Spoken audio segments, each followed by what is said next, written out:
ठाकरेंच्या शिवसेनेकडून मतांसाठी मुस्लिम धर्मियांचं लांगुल चालन सुरू असल्याची टीका भाजपचे माध्यम प्रमुख नवनाथ बन यांनी केलेली आहे.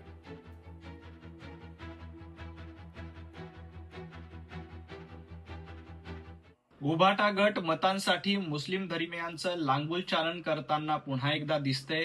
ज्या पद्धतीनं उद्धवजी ठाकरे मुख्यमंत्री असताना याकूब मेमनच्या कबरीचं सुशोभीकरण करण्यात आलं होतं, आता देखील अशाच पद्धतीनं राष्ट्रद्रोही लोकांची मदत आपल्याला मिळावी, जे भारत विरोधी भूमिका घेतात, जे पाकिस्तान धार्जिणी भूमिका घेतात, अशा लोकांची मदत आपल्याला मिळावी यासाठी उभाटा गट प्रयत्न करतोय.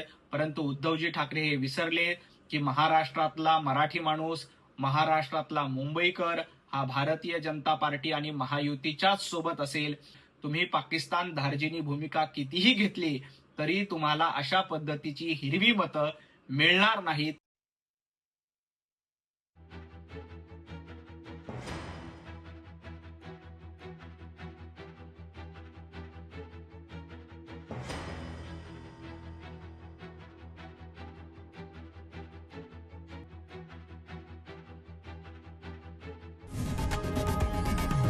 लोकशाही मराठी ऐका, पहा, जागरूक रहा.